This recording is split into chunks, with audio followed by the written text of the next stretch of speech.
भारत में कोरोना संक्रमितों की संख्या लगातार बढ़ रही है। पिछले 6 दिनों से तो मरीजों की संख्या में खासा इजाफा हुआ है। ऐसे में जहां सरकार की तरफ से एक बार फिर कोरोना अनुरूप व्यवहार अपनाने की अपील की जा रही है, वहीं आम लोगों में कोरोना वैक्सीन के असर को लेकर सवाल उठने लगे हैं। खासकर कोरोना टीके की 2 डोज लगवा चुके लोगों में बूस्टर डोज को लेकर काफी शंकाएं हैं। वजह है कि तीसरे डोज लगने के बाद प्रतिरोधक क्षमता पर इसके अलग अलग प्रभाव हैं। ऐसे में बूस्टर लगवाने को लेकर जारी बहस लगातार तेज होती जा रही है। इस बीच भारत के दवा नियामक DGCA ने कोर्बेवैक्स वैक्सीन को देश की पहली mixed and match booster dose के तौर पर मंजूरी दी है।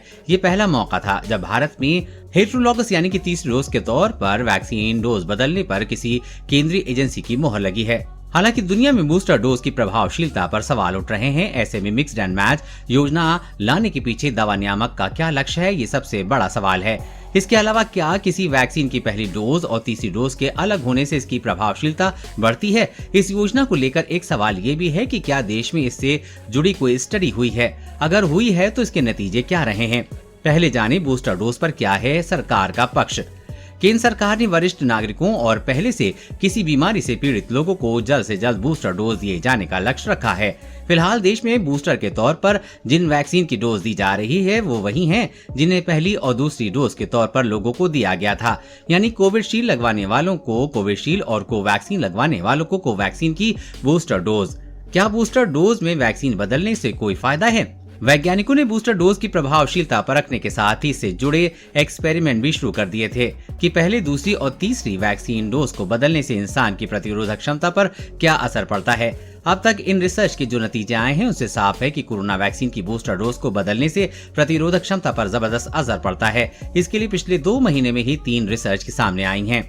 इसकी सबसे ताजा जानकारी 23 मई को लेसन डिस्कवरी साइंस की ओर से प्रकाशित इर्बोमेडिसिन मैगजीन से मिलती है। इसमें क्लिनिकल ट्रायल के आधार पर कहा गया है कि एस्ट्राजेनेका और बायोएनटेक की टीकों को बूस्टर के तौर पर इस्तेमाल से इंसानों में कोरोना के खिलाफ जबरदस्त इम्यून रिस्पांस देखने को मिलता है।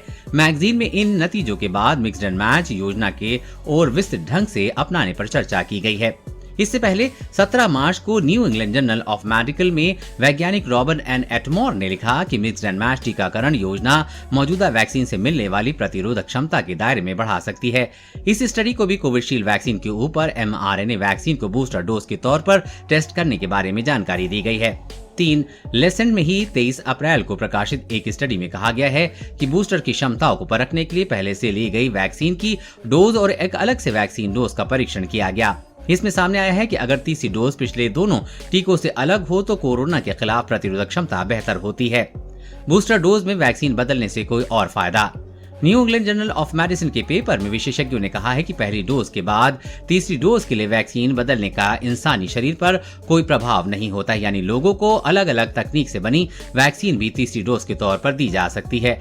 इसका फायदा ये है कि किसी भी देश की स्वास्थ्य प्रणाली पर आगे लोगों को सिर्फ एक वैक्सीन देने का दबाव नहीं रहेगा। इतना ही नहीं, चूंकि बाजार में अब तक कई अलग अलग तकनीक से बनी वैक्सीन आ चुकी हैं, इसलिए इसकी क्षमता को परखा जा सकता है और रिसर्च के नतीजों के हिसाब से लोगों को वैक्सीन बदलने का विकल्प भी मुहैया कराया जा सकता है। कोरोना वायरस और कोरोना वैक्सीन से जुड़ी हर अपडेट पाने के लिए चैनल को सब्सक्राइब करें।